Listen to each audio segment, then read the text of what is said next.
In the thick, tangled jungles of Terrace 9, the air pulsed with the intensity of warfare. Towering trees splintered and fell as artillery fire ripped through the dense canopy. Explosions rocked the ground, mingling with the crackle of blaster bolts and the metallic clash of energy shields, as both human and alien forces collided in a brutal clash.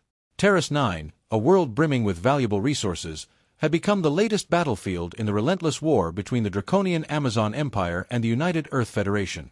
For years, each side had fiercely contested every inch of the planet, turning it into a graveyard of soldiers and machinery. Leading the draconian forces was Commander Zyra, a towering Amazon warrior, famed for her strength and merciless approach. Her violet skin gleamed beneath the glare of Terrace 9's twin suns, and her intricately patterned armor reflected her elite rank. At over 8 feet tall, with a muscular frame that rippled with power, Zyra was a formidable presence on any battlefield. Her eyes, sharp and unyielding, searched for her next target, a human soldier she deemed fragile and weak, relying too much on technology in a fight where true strength should reign. That soldier, Corporal Jason Cross, stood battered and bruised, separated from his unit and surrounded by the chaos of battle. His pulse rifle was damaged, and scorch marks covered his battered armor, a testament to his near brushes with death. Yet, despite his injuries and failing equipment, Jason remained defiant, his gaze steady as he scanned the dense jungle for any sign of rescue, though he knew it was unlikely. Zyra spotted him quickly. He looked vulnerable, an easy kill. Instinctively, she lunged at him, battle axe raised, every movement swift and deadly. But as she drew near, Jason did something unexpected. He stood still, lowering his weapon, and met her gaze with a look of resignation. For the first time in her life, Zyra hesitated. She could see resolve in his eyes, not the fear she was accustomed to. Her axe hovered inches from his head, and yet, something inside her held her back. "Do it," Jason rasped, his voice strained. Despite his exhaustion, he faced her without flinching. Zyra's grip on her axe tightened as her mind battled her instinct. Why wasn't he fighting? Why didn't he cower like so many others before him? An unfamiliar emotion surged within her, something she had never felt. Compassion. Pity. She could end him with a single strike, yet, as she held him in her powerful grip, she felt his vulnerability, his sheer courage. Her mind swirled with questions that clashed with her training. Was strength only about overpowering the weak? Or was there a deeper honor in recognizing strength in another? After a long pause, Zyra released him, turning away, her mind racing with thoughts foreign to her warrior culture. Jason staggered, barely able to hold himself up, his mind reeling. She had spared him. Why? As she disappeared into the jungle shadows, Jason realized that this war was more complex than he'd ever imagined. Chapter 2. The Search for Answers. Jason barely remembered his trek back to the human encampment, his body racked with pain. Once there, medics worked quickly to tend to his wounds, while his comrades, grim and silent, listened as he recounted his encounter with the Draconian commander. "A Draconian spared you," one of his squad mates scoffed. "You sure you didn't hit your head too hard out there?" But Jason was resolute. He had looked into the eyes of his enemy and seen something he never expected: hesitation, even respect. Determined to make sense of it, he began digging through the Federation archives for any insights into Draconian culture, particularly the Amazon warriors.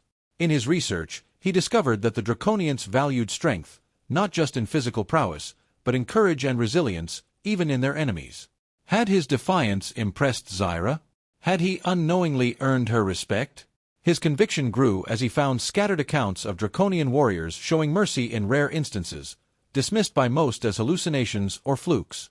His obsession with understanding Zyra's actions puzzled and irritated his superiors, who insisted he focus on the mission at hand.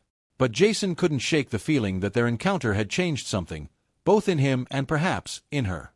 As the conflict with the Draconians continued, Jason was eventually sent back into battle, his pulse rifle and armor repaired, but he now carried a new resolve.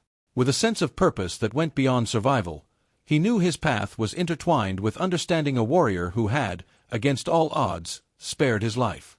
The dense jungles of Terrace 9 crackled with the fierce energy of battle, where each explosion ripped through the verdant canopy, sending shards of trees and earth skyward. The deafening sounds of blaster fire and shattering energy shields filled the air as human and alien forces clashed in a relentless struggle, each side unwilling to yield an inch. Once a lush paradise, Terrace 9 had become a ravaged war zone, its natural beauty now marred by the scars of the conflict between the draconian Amazon Empire and the United Earth Federation. Soldiers from both sides had turned its landscapes into graves, symbols of a war neither faction was willing to abandon. Leading the draconian forces was the formidable Commander Zyra, a warrior feared by even her own. Her violet skin gleamed under the twin suns of Terrace 9, and her armor, adorned with the intricate designs of high rank, shimmered with authority. Towering over 8 feet tall, Zyra exuded strength. Each motion of her powerful frame displayed the results of years of training and brutal combat. As her sharp, predatory eyes scanned the battlefield, she locked onto a human soldier, appearing as fragile as the foliage around him. That soldier, Corporal Jason Cross, stood wounded yet resolute, isolated from his unit and barely holding on to his battered pulse rifle. Despite the scorch marks on his armor and the pain of his injuries, his gaze remained unyielding, challenging the chaos around him and the enemy who'd now spotted him. Zyra saw him as prey, a target to be eliminated without thought. She surged forward, her battle-axe glinting as she prepared a swift, fatal strike. But as she closed in, Jason did something unexpected. He lowered his weapon, holding her gaze with a calmness she hadn't encountered before. His eyes held no fear, only a hardened determination. For the first time, Zyra hesitated, her weapon hovering mere inches from him. What was this strange resolve? "Do it," Jason whispered, his voice steady despite his wounds. Despite the chaos raging around them, he held his ground. Zyra's grip tightened on her axe as her thoughts conflicted. Why wasn't he fighting back? Where was his fear? In that moment, a strange feeling surged within her, a pang of compassion, a spark of curiosity. She could end him with ease, yet something held her back. Was strength merely the power to kill? Or was there honor in recognizing courage, even in a foe?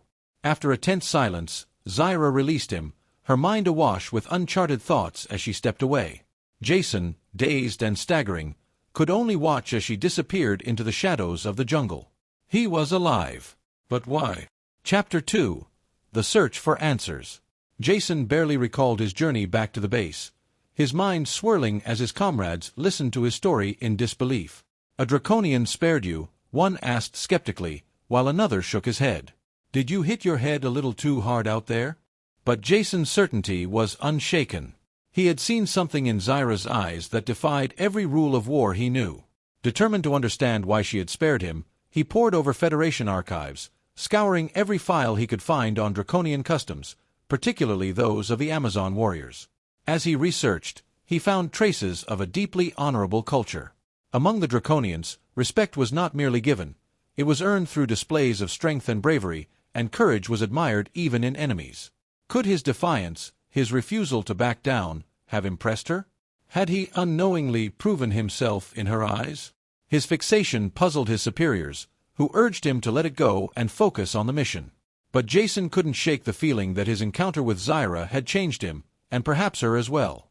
When orders finally arrived for him to rejoin the front lines, Jason felt an unspoken sense of purpose, a mission that went beyond mere survival. He was no longer just a soldier. He was a man searching for answers in the midst of a brutal war.